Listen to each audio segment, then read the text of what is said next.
Sudipta AV নিউজে আপনাদের সকলকে স্বাগত। প্রথমেই চোখ রাখবো নিউজ হেডলাইন্সে।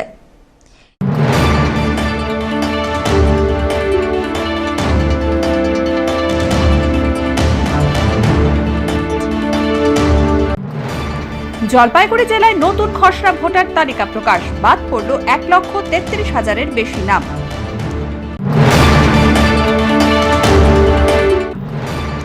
রাজ্য সরকারের নয়া এজেন্ডা, উন্নয়নের পাঁচালী রথের উদ্বোধন হলো আজ।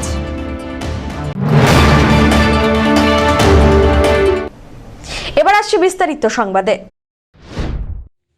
জলপাইগুড়ি জেলায় নতুন খসড়া ভোটার তালিকা প্রকাশ, বাদ পড়ল 1,33,000-এরও বেশি নাম।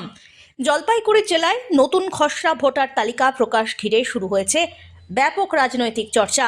জাতীয় নির্বাচন কমিশনের তরফে মঙ্গলবার প্রকাশিত খসড়া ভোটার তালিকা অনুযায়ী জেলায় মোট 1,33,107 জন ভোটারের নাম বাদ পড়েছে। বিষয়টি নিয়ে মঙ্গলবার জলপাইগুড়ির জেলাশাসক দপ্তরে এক সর্বদলীয় বৈঠক হয়। বৈঠকে উপস্থিত ছিলেন জেলাশাসক শমা পারভিন, অতিরিক্ত জেলাশাসক ধীমান বারৈ, সদর মহকুমা শাসক তমজিৎ চক্রবর্তী, এছাড়াও প্রশাসনের ঊর্ধ্বতন আধিকারিকরা। পাশাপাশি বিভিন্ন রাজনৈতিক দলের প্রতিনিধিরাও বৈঠকে অংশগ্রহণ করেন। প্রশাসন সূত্রে খবর, বাদ পড়া ভোটারদের মধ্যে মৃত ভোটারের সংখ্যা 66,418 জন। অপরদিকে স্থানান্তর এবং একাধিক জায়গায় নাম থাকা, তথ্যের অসঙ্গতি সহ অন্যান্য বিভিন্ন কারণে 66,689 জন ভোটারের নাম তালিকা থেকে বাদ দেওয়া হয়েছে।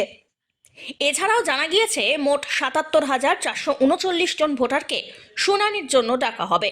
যাদের নাম খসড়া ভোটার তালিকা থেকে বাদ পড়েছে তারা পুনরায় ভোটার তালিকায় নাম নথিভুক্ত করার জন্য ফর্ম 6-এর সঙ্গে অ্যানেক্সার 4 সংযুক্ত করে সংশ্লিষ্ট বিএলওর কাছে আবেদন জানাতে পারবেন। এই দিনের বৈঠক শেষে বিভিন্ন রাজনৈতিক দলের প্রতিনিধিরা তাদের মতামত প্রকাশ করেন। না, বিষয়টা হচ্ছে আমরা এই এসআইআর এবং এসআইআরের সময় সামনের বিধানসভা নির্বাচন 2026, তার আগে এই সময় এবং যে যত দ্রুততার সঙ্গে এই কাজ সম্পন্ন হলো কেন্দ্রের নির্বাচন কমিশনের নির্দেশে, সেই প্রক্রিয়া সম্বন্ধে প্রথম থেকেই আমাদের অবজেকশন ছিল। যে কারণেই হোক না কেন, আমরা আমাদের গ্রাউন্ড লেভেলের আমাদের তৃণমূল কংগ্রেসের BLA 2 যারা বুথ লেভেলে BLOদের সঙ্গে কাজ করেছে তারা কাজ করেছে এবং আজকে তার খসড়া তালিকা প্রকাশিত হলো এবং সেই তালিকায় মোটামুটি যেটা ইউজুয়ালি হওয়ার কথা মোটামুটি সেটাই হয়েছে। মৃত ভোটার, স্থানান্তরিত ভোটার এবং যেহেতু এবার নিবিড়ভাবে বুথভিত্তিক তাদের শনাক্তকরণ করে তাদের ডিলিট করা বা তাদের ফর্ম তাদেরকে না দেয়া যে ব্যাপারটা, সেটা করার জন্য মোটামুটি কোনো বিধানসভায় 8,000, কোনো বিধানসভায় 7,000, সবচাইতে বেশি যেটা ডাবগ্রাম ফুলবাড়ি বিধানসভায় 32,557।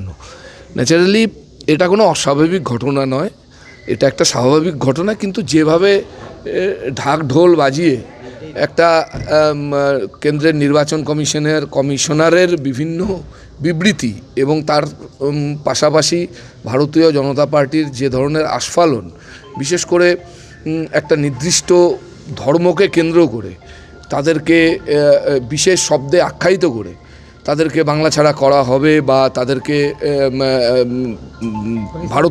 ভারত থেকে তাড়িয়ে দেওয়া হবে, তো সুতরাং সেই ধরনের কোনো বিষয় কিন্তু আমরা অন্তত আমাদের জেলায় খুঁজে পেলাম না। এবং যেটা আমাদের মনে হচ্ছে সেটা হচ্ছে এই যে একটা বিশাল সংখ্যক মানুষ যারা এই নোটিশ পাবেন, তো হিয়ারিং যাদেরকে ফেস করতে হবে, তাদের মধ্যে একটা বড় সংখ্যক মানুষ তারা পূর্ববঙ্গের হিন্দু এবং তারা নিপীড়নের শিকার হয়েই বিভিন্ন সময়ে ভারতবর্ষের, বিশেষ করে আমাদের জেলায় যে বর্ডার দিয়ে বা বিভিন্ন জায়গা দিয়ে তারা এখানে এসে বিভিন্ন জায়গায় নির্দিষ্ট কিছু জায়গায় তারা তাদের বসবাস স্থির করেছেন। তো তাদের এখন দেখা যাক যে কি প্রক্রিয়ায় প্রশাসন, আমরা আমাদের বুথ লেভেলে যারা কর্মীরা আছেন, আমাদের জনপ্রতিনিধিরা আছেন, তাদের নির্দেশ দেওয়া আছে। সরকারও এই ব্যাপারে সহানুভূতির সঙ্গে এই বিষয়টা দেখছে। এসআইআর এর ড্রাফট রোল আজকে বেরিয়েছে, আমাদের সিডি আকারে দেওয়া হলো। এখনও পর্যন্ত আমরা কাগজ হাতে পাইনি, শুধু সিডিটা হাতে দিয়েছে। আগামীকাল উনি বললেন যে আগামীকাল সকালের মধ্যে এই খসড়া তালিকার যে এমনি কপি আছে সেটা আমাদেরকে দেওয়া হবে। এবং আমরা ক্লেমস এবং অবজেকশনের কতগুলো বিষয় নিয়ে আমাদের আলোচনা হলো, এবং যাদেরকে হিয়ারিংয়ে ডাকা হবে সেই হিয়ারিং কোথায় কবে হবে তিনি এখন একটা তথ্য দিতে পারলেন না। তিনি বললেন আমরা উপরে কথা বলে ইসিআর সাথে কথা বলে আমরা নির্দিষ্টভাবে জানিয়ে দেব কবে কোথায় হিয়ারিংয়ে ডাকা হবে।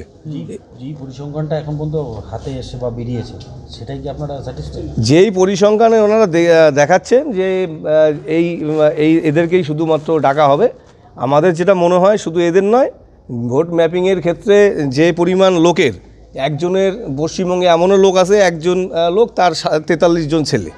তো স্বাভাবিকভাবে প্রত্যেকটা বুথে বুথে ভারতীয় জনতা পার্টির পক্ষ থেকে আমরা এটা দেখব যে কোন কোন বুথে যাতে অবৈধ ভোটার যেগুলো আছে সেগুলোকে চিহ্নিতকরণের কাজ আমাদের শুরু হয়ে গেছে, এবং আমরা সেটা নির্দিষ্ট পদ্ধতিতে আমরা 7 নম্বর ফর্ম ফিল আপ করে আমরা অবজেকশন দেব।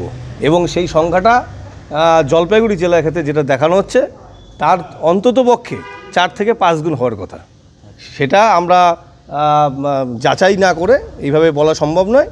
এবং আমরা 4 থেকে 5 গুণ বলছেন, এটা কি আপনাদের অ্যাজাম্পশন ছিল না আপনাদের সার্ভে ছিল? না, অ্যাজাম্পশন নয়, আমরা অ্যাজাম্পশনের চলি না। আমরা নির্দিষ্ট পদ্ধতি এবং সার্ভের মাধ্যমেই আমরা বলছি যেহেতু দেখা যাচ্ছে যে ধূপগুড়ি বিধানসভার কোনো ব্যক্তি তার বাবা ধূপগুড়িতে থাকাকালীন অবস্থাতেও দেখা যাচ্ছে মেকলিগঞ্জে তার বাবা নতুন করে গজিয়ে গেছে।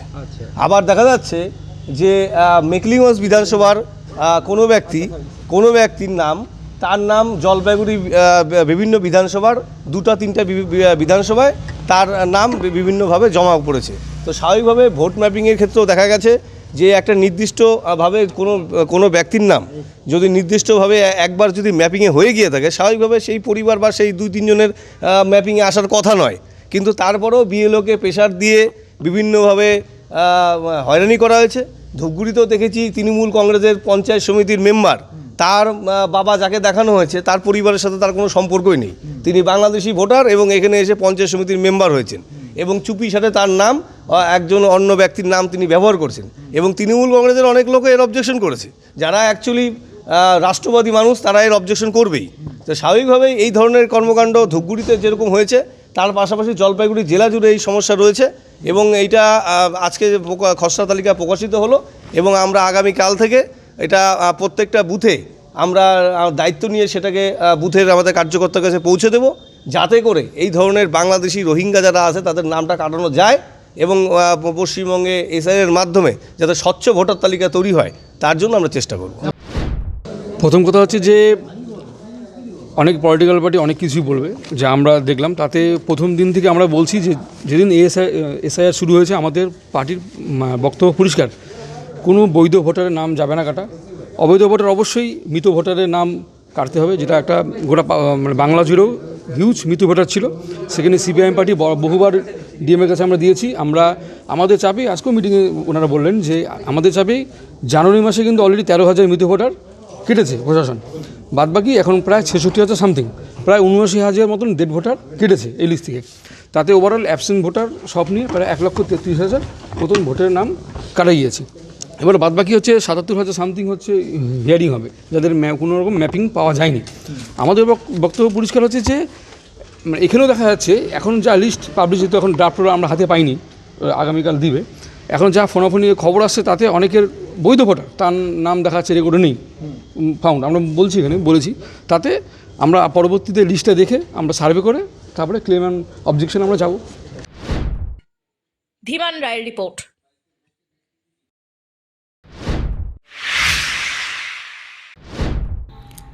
নির্বাচন কমিশনের পক্ষ থেকে খসড়া ভোটার তালিকা প্রকাশ করা হয়েছে।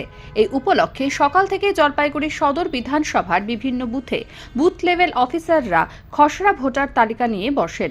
নিজেদের নাম তালিকাভুক্ত আছে কিনা তা যাচাই করতে সকাল থেকেই সাধারণ মানুষের ভিড় লক্ষ্য করা যায় বিভিন্ন বুথে। এদিনের এই চিত্র জলপাইগুড়ির সদর বিধানসভার ইন্দিরা কলোনি এলাকার 82 ও 83 নম্বর বুথের।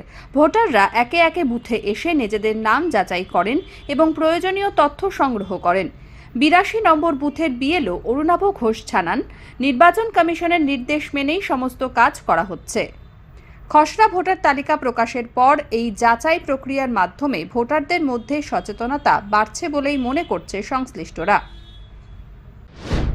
বিগত এক মাস ধরে এসআইআরের যে প্রক্রিয়া চালালাম সেই নির্বাচন কমিশনের নির্দেশ অনুযায়ী সেই প্রক্রিয়া 11 তারিখে আমাদের ডিজিটাইজেশন শেষ হয়েছিল এবং আজকে 16 তারিখ, আজকে আমাদের খসড়া ভোটার তালিকা পাবলিশড হলো এবং সেই ভোটার তালিকা আমরা নির্বাচন কমিশনের নির্দেশ মতো প্রত্যেক বুথে বুথে নিয়ে বসেছি। আমরা বুথে এবং এখানে আরেকজন আছে, উনিও বিএলও। আমরা দুজন এখানে, আমাদের এখানে দুটো বুথ, জলপাইগুড়ি 17 বিধানসভা, এখানে 82 ও 83 নম্বর বুথে আমরা আজকে খসড়া ভোটার তালিকা নিয়ে বসেছি এবং আমাদের বুথের কিছু লোকজন ধীরে ধীরে আসছেন এবং ওনারা নিজেদের নাম খসড়া তালিকায় আছে কিনা এটা চেক করে নিচ্ছেন এবং দেখে নিচ্ছেন। হয়েছে? হ্যাঁ, আমরা লিস্ট হাতে পাওয়ার পরে সকাল 10:30 থেকে আমরা এখানে বসে গেছি এবং এখনও বসে আছি এবং লোকজনও আসছে, 2জন 4জন 5জন করে করে আমাদের বুথের পাড়ার থেকে বিভিন্ন লোকজন আসছে। এটা আমাদের আপাতত আজকে বসার কথা বলা হয়েছে, এরপরে হয়তো বা হিয়ারিং নোটিশ হতে পারে, তখন আবার যেরকম নির্দেশ আসবে ওপর থেকে আমরা সেভাবে কাজ করব। বর্তমান রাজ্য সরকারের 15 বছর পূর্তি, আর সেই উপলক্ষে উন্নয়নের পাঁচালী রথের উদ্বোধন হয়ে গেল। রাজ্য সরকারের 15 বছর সাধারণ মানুষের জন্য কি কি কাজ করা হয়েছে তা এই উন্নয়ন রথের মাধ্যমে সূচনা করা হলো। 10টি রথের উদ্বোধন হলো জলপাইগুড়িতে। 15 বছর সরকারের কি কি উন্নয়ন হয়েছে, কি কি পরিষেবা সাধারণ মানুষকে তুলে দেওয়া হয়েছে, সেগুলি যেমন এই রথের মধ্যে তুলে ধরা হয়েছে, তেমনই থাকছে উন্নয়নের পাঁচালী। 10টি রথ জলপাইগুড়ি শহর এবং শহরের আশেপাশের বিভিন্ন অঞ্চলে পরিক্রমা করবে। এই রথের শুভ সূচনা করলেন জলপাইগুড়ির চেয়ারম্যান। এছাড়া উপস্থিত ছিলেন বিধায়ক প্রদীপ কুমার বর্মা সহ অন্যান্য ব্যক্তিবর্গ। এদিন সমাজপাড়া থেকে এই 10টি রথের সূচনা হয়। সেই রথ জলপাইগুড়ি শহর সহ শহরের বাইরের বিভিন্ন জায়গা পরিক্রমা করে।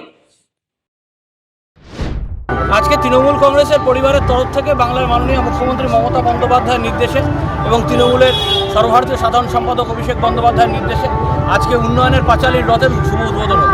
আজকের দিনটা একটা মহেন্দ্রক্ষণ। 16 ডিসেম্বর 2025 প্রায় 59 লক্ষ মানুষের নাম ভোটার লিস্ট থেকে বাদ দেওয়া হয়েছে। 2002 সালে একটা এসআইআর হয়েছিল, যে এসআইআরটা ছিল হচ্ছে ইনক্লুসিভ ইন নেচার, মানে হচ্ছে মানুষের নাম যোগ করা। আর এই এসআইআর হলো 2025-এ, যেটা হচ্ছে মানুষের নাম বাদ দেওয়া। এই জন্য ইতিমধ্যে 45 জন মানুষ এই এসআইআরকে কেন্দ্র করে সুইসাইড করেছে, তার মধ্যে 4 জন বিএলও রয়েছে। আজকে সেই খসড়া তালিকা যে যাদের মৃতদের নাম বাদ গেছে কোনো আপত্তি নেই, যারা পার্মানেন্ট শিফটেড তাদের নাম বাদ গেছে কোনো আপত্তি নেই, কিন্তু যেভাবে 1,36,00,000 মানুষকে নোটিশ পাঠানো হচ্ছে এবং সেই নির্বাচন কমিশনের দ্বারা, এবং এটা বিজেপির দ্বারা পরিচালিত, বিজেপির আঙ্গুলি হেলনে ভারতবর্ষের সংবিধান আক্রান্ত নির্বাচন কমিশন দলদাসে পরিণত হয়েছে। তাই এবং এই একই প্রচারের সাথে সাথে আমরা উন্নয়নের পাঁচালীর রথ প্রকাশ করলাম। মমতা বন্দ্যোপাধ্যায়ের 15 বছরের গৌরবোজ্জ্বল ইতিহাস, যেখানে লক্ষ্মীর ভাণ্ডার থেকে কন্যাশ্রী, ঐক্যশ্রী থেকে যুবশ্রী, সবুজ সাথী থেকে শুরু করে প্রায় 90টার উপর প্রকল্প রয়েছে, যে প্রকল্পের দ্বারা তিনি বাংলার অর্থনীতিকে সচল রেখেছেন। বিজেপি থেকে শুরু করে সিপিএম সবসময় চেষ্টা করেছে। দেখুন, একই মুদ্রা রিপিট ওপিট বিজেপি আর সিপিএম, সকালে যে বাম, রাত্রে সে রাম। তাই আজকে এরা চেষ্টা করছে মমতা বন্দ্যোপাধ্যায়কে দুর্নাম করার, তৃণমূল কংগ্রেসকে দুর্নাম করার, কিন্তু জানে না বাংলায় তৃণমূল কংগ্রেসের দুর্জয় ঘাঁটি। শত এসআইআর করুক, যাই করুক, বাংলার মাটিতে তৃণমূল কংগ্রেসের আসন 220-র নিচে নামবে না 2026-এ, 294-এর মধ্যে, আর বিজেপির আসন 60-এর নিচে নেমে আসবে। আজকে আমি আপনাদের বললাম, আজকে রেকর্ড করে নিন। অমিত বণিকের রিপোর্ট।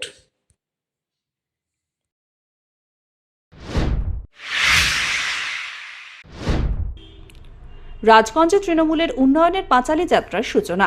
ভোটের আগে 15 বছরের উন্নয়ন তুলে ধরার প্রস্তুতি। রাজগঞ্জ বিধানসভা এলাকায় তৃণমূল কংগ্রেসের উদ্যোগে শুরু হলো উন্নয়নের পাঁচালী যাত্রা। মঙ্গলবার বেলাকোবা বটতলা মোড় থেকে এই প্রচার অভিযানের শুভ সূচনা করেন রাজগঞ্জের বিধায়ক খগেশ্বর রায়। তার সঙ্গে উপস্থিত ছিলেন সদর ব্লক তৃণমূল কংগ্রেস সভাপতি অর্জুন মণ্ডল, ওমর শেখ ফারুক, বিজয় দাস, মৃগেন রায়, সুমিত দত্ত, ছোটন গোপ সহ দলের অন্যান্য নেতৃত্ব ও কর্মীরা। দলীয় সূত্রে জানা গেছে, বছর ঘুরলেই বিধানসভা নির্বাচন। সেই নির্বাচনকে সামনে রেখে বিগত 15.5 বছরে রাজ্য সরকারের বিভিন্ন উন্নয়নমূলক কাজের খতিয়ান তুলে ধরতেই এই বিশেষ প্রচার কর্মসূচি। রাজ্যের সর্বত্র উন্নয়নের বার্তা মানুষের কাছে পৌঁছে দেওয়ার ডাক দিয়েছেন তৃণমূল কংগ্রেস সুপ্রিমো। সেই নির্দেশ মতোই রাজগঞ্জ বিধানসভায় এই যাত্রা শুরু হলো। এই বিষয়ে বিধায়ক খগেশ্বর রায় জানান, আজ থেকে রাজগঞ্জ বিধানসভা এলাকায় 12টি অঞ্চলে 13টি টোটো নিয়ে উন্নয়নের পাঁচালী যাত্রা শুরু হলো। তৃণমূল কংগ্রেসের দাবি, এই উন্নয়নের পাঁচালী যাত্রার মাধ্যমে রাজগঞ্জ বিধানসভা জুড়ে উন্নয়নের বার্তা আরও জোরালোভাবে পৌঁছবে এবং আগামী নির্বাচনের আগে জনসংযোগ আরও মজবুত হবে। নিশ্চয়ই অবগত আছেন, গত 12 তারিখ আমাদের সর্বভারতীয় তৃণমূল কংগ্রেসের নেত্রী তথা মামাটি মানুষের সরকারের মুখ্যমন্ত্রী মাননীয় মমতা ব্যানার্জি এবং সর্বভারতীয় তৃণমূল কংগ্রেস দলের সাধারণ সম্পাদক এবং সাংসদ অভিষেক ব্যানার্জি এবং আমাদের রাজ্য কমিটি তৃণমূল কংগ্রেস সভাপতি সুব্রত বক্সি একটি ভিসি কল করেছিল।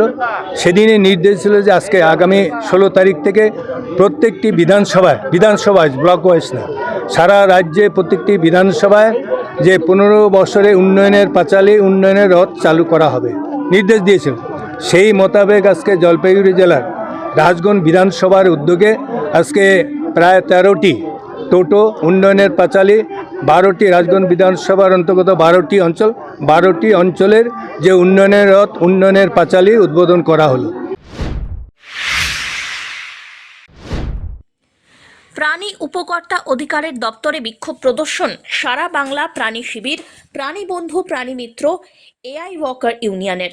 মুখ্যমন্ত্রী ঘোষিত অনুযায়ী মাসিক বেতন প্রত্যেক মাসে ন্যূনতম 20,000 টাকা, সকল প্রকার বকেয়া অবিলম্বে মেটানো, এছাড়াও আরও বিভিন্ন দফা দাবিকে সামনে রেখে দপ্তরে বিক্ষোভ প্রদর্শন করেন তারা। বলেন, মুখ্যমন্ত্রী ঘোষণা করেছিলেন যে মাসে মাইনে দেওয়া হবে, কিন্তু আজ পর্যন্ত সেই কথা রাখেনি সরকারি আধিকারিকরা। তাই অবিলম্বে মাস মাইনে প্রদান করতে হবে। বর্তমানে জলপাইগুড়ি জেলায় প্রায় 400 জন এই কাজের সঙ্গে যুক্ত। গরু, ছাগল সহ অন্যান্য প্রাণীদের ভ্যাকসিন দেওয়ার কাজ করেন তারা, কিন্তু এখনও তাদের দাবি মানা হয়নি। এদিন নয়াবস্তিতে অবস্থিত প্রাণী সম্পদ উপ অধিকর্তা দপ্তরে বিক্ষোভ প্রদর্শন করেন তারা। খবর পেয়ে উপস্থিত হয় পুলিশ প্রশাসন। আজকে আমরা একটা ডেপুটেশন দিতে এসেছি ডেপুটি সাহেবের কাছে। মূলত আমাদের যে মূল দাবিটা, সেই দাবিটা হচ্ছে 23/11/2020 বাঁকুড়ার খাতড়ার প্রশাসনিক জনসভায় মাননীয় মুখ্যমন্ত্রী ঘোষণা করেছিলেন যে আমাদের মাস মাইনে চালু করা হলো। আমরা দীর্ঘ 4 বছর অতিক্রান্ত হলেও আজ পর্যন্ত মাস মাইনে পাইনি। আমরা জানি বাংলার মামাটি মানুষের সরকারের মাননীয় মুখ্যমন্ত্রী যা প্রতিশ্রুতি দেন তা তিনি রক্ষা করেন। আমরা সংগঠন লক্ষ্য করছি যে দপ্তরের এক শ্রেণীর আধিকারিকের কারণে আমরা সেই মাস মাইনে থেকে বঞ্চিত। এটাই হচ্ছে 1 নম্বর দাবি। দ্বিতীয় হচ্ছে, দীর্ঘদিন থেকে আমরা এই প্রাণী সম্পদ দপ্তরের অধীনে যারা প্রাণীবন্ধু, প্রাণীসেবী, প্রাণীমিত্র, এআই ওয়ার্কার রয়েছি, আমাদের মূলত কাজটা হচ্ছে গরুর কৃত্রিম প্রজনন করা এবং বিভিন্ন গবাদি পশু ভ্যাকসিনেশন করা। আমরা দীর্ঘদিন থেকে এই কাজগুলো করে আসছি। তার বিনিময়ে যে পারিশ্রমিক, সেই পারিশ্রমিক আমরা পাচ্ছি না।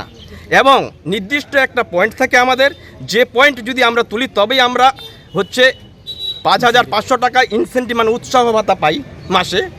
সেই কেউ যদি সেই পয়েন্ট তুলতে না পারে সে কখনো হচ্ছে সেই ইনসেন্টিভ বা উৎসাহ ভাতা পায় না। এবার আমরা জলপাইগুড়ি জেলায় যারা রয়েছি আমরা সবাই সেই পয়েন্ট ক্যারি আউট করেছি এবং দীর্ঘ 6 মাস থেকে আমরা সেই উৎসাহ ভাতা পাচ্ছি না। ফলে আমাদের দৈনন্দিন জীবনে চলার পক্ষে প্রচণ্ড দুর্বিষহ হয়ে উঠেছে। এবং এই বিষয়টা নিয়ে আমরা বারংবার দপ্তরের বিভিন্ন পর্যায়ে আমরা আধিকারিক মহাশয়দের সঙ্গে সাক্ষাৎ করবার চেষ্টা করেছি, আলোচনা করবার চেষ্টা করেছি, কিন্তু কোনো আধিকারিক, সহৃদয় আধিকারিক আমাদের বেদনায় সমবেদিত হয়ে এগিয়ে আসেন এই সমস্যার সমাধান নিরসনে। তাই আজকে আমরা জেলা প্রাণী উপ অধিকর্তা মহাশয়ের নিকট এসেছি ওনার কাছে আমাদের দুঃখ বেদনার কথাটা জানাতে, যে আমাদের এই অবস্থা, আপনি অবশ্যই আমাদের যে বকেয়া রয়েছে সেটা মিটিয়ে দিয়ে আমাদের সহযোগিতা হাত বাড়িয়ে দেবেন। অমিত বণিকের রিপোর্ট।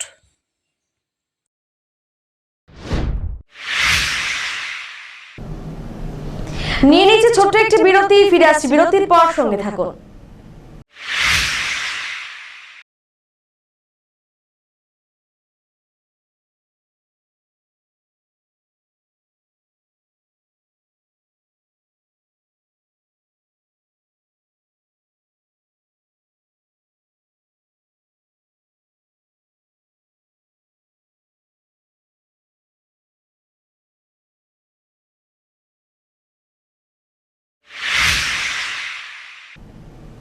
ফিরে এলাম বিরতির পর।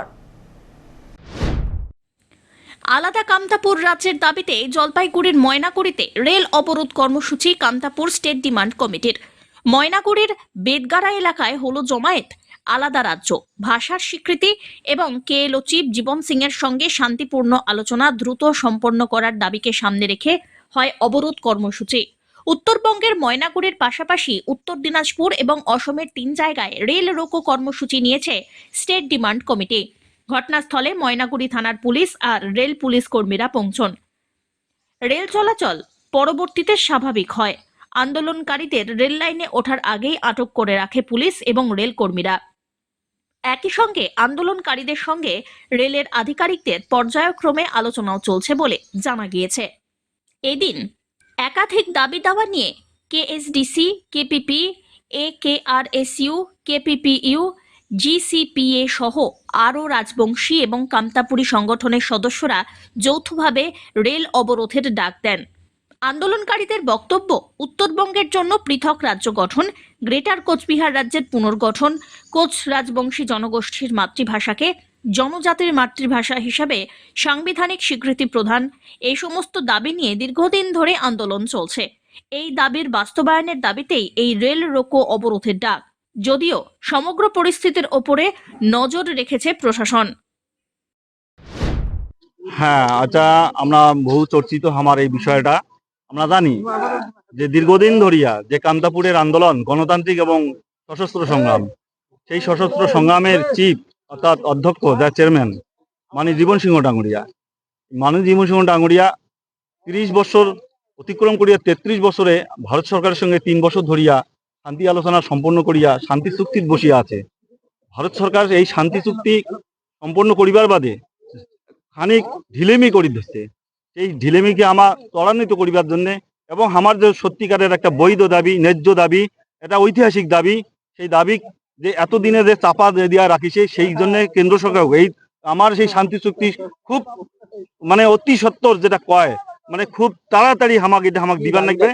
আমার শান্তি চুক্তির মধ্যে আমার রাজ্যের দাবি কামতাপুর বা গ্রেটার কোচবিহার রাজ্য, কামতাপুরি রাজবংশী ভাষা সাংবিধানিক স্বীকৃতি, আরও এসটিকরণ, এই জনজাতিক আসাম টু একদম বিহার পর্যন্ত, আসাম, বেঙ্গল, বিহার যে পোর্শন আমার কামতাপুরের সীমানা, সেই সীমানার মধ্যে যে আমার যে মানসিগুলার আছে সেই মানসিগুলার এসটিকরণের দাবি, বিশেষ করে কোচ রাজবংশী সম্প্রদায়ের যতগুলো আছে আর কি। আজকে আসছে আমার এই যে ত্বরান্বিত করিবার টানে শান্তি চুক্তি যে আমার রেল রুকো অবরোধ করিম, আমার এই সেই রেল রুকো অবরোধ করিবার জন্য আজ এতে সবাই মিলে উপস্থিত হয়েছি।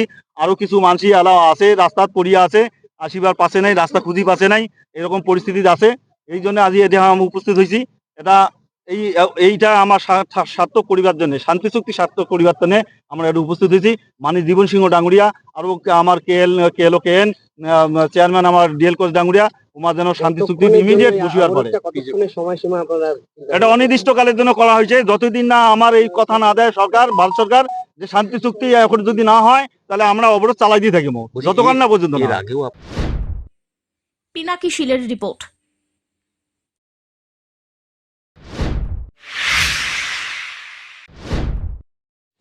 তাদের দাবি মানতে হবে, এই বিভিন্ন দাবি দাওয়া নিয়ে সমাজপাড়া মোড়ে বিক্ষোভ দেখালো solid waste and sales representative union. একাধিক দাবি নিয়ে সমাজপাড়া মোড়ে অবস্থান বিক্ষোভ পালন করেন তারা। মূলত তাদের দাবি শ্রমিক স্বার্থ বিরোধী বাংলা শ্রম কোড বাতিল করা, সেলফ প্রমোশন আইনকে বহাল রাখা, সেলফ প্রমোশন কর্মীদের জন্য বিধিবদ্ধ কাজের নিয়মাবলী ঘোষণা করা। এদিন প্রথমে সমাজপাড়া মোড়ে এক সভা হওয়ার পর জলপাইগুড়ি জেলা জুড়ে তাদের বিক্ষোভ মিছিল চলে। এরপরে জেলা শাসক দপ্তরে স্মারকলিপি প্রদান করেন তারা। এই দিনের এই বিক্ষোভ মিছিলে অসংখ্য সেলস রিপ্রেজেন্টেটিভরা উপস্থিত হয়েছিলেন।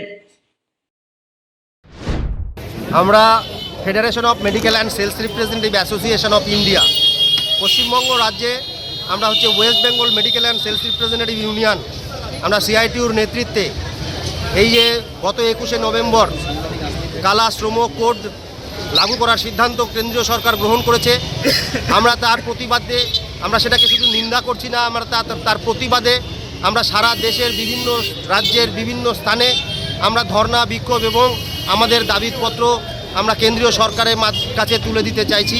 সেই উপলক্ষে আজকের এই কর্মসূচি। অমিত বণিকের রিপোর্ট।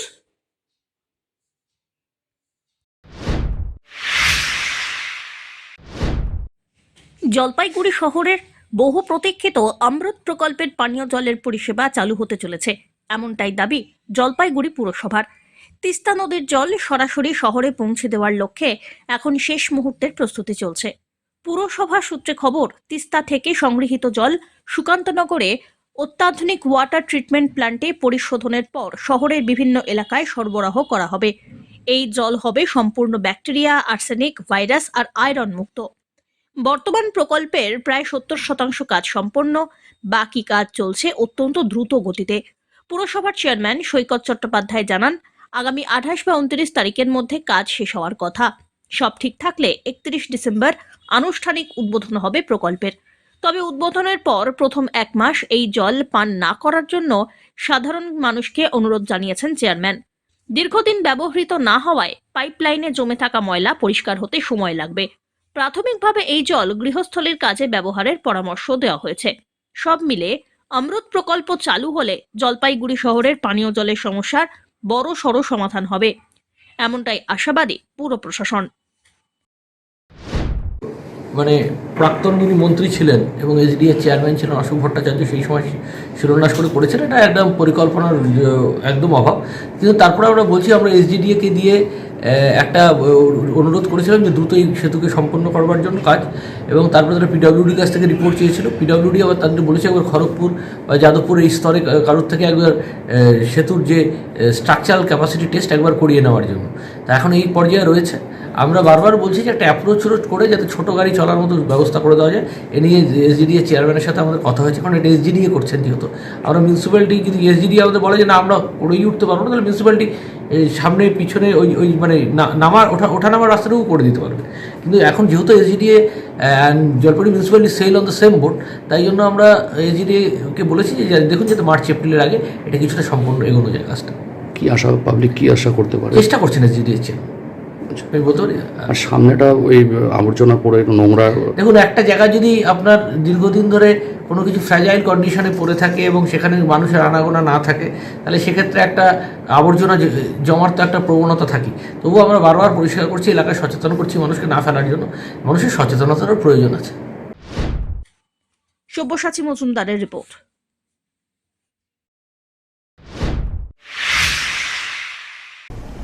শেষ করবার আগে নিউজ হেডলাইন্স আরো একবার।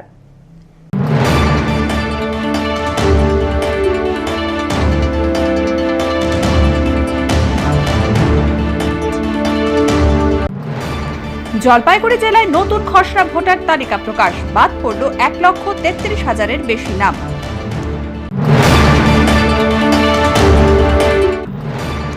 রাজ্য সরকারের নয়া এজেন্ডা, উন্নয়নের পাঁচালী রথের উদ্বোধন হলো আজ।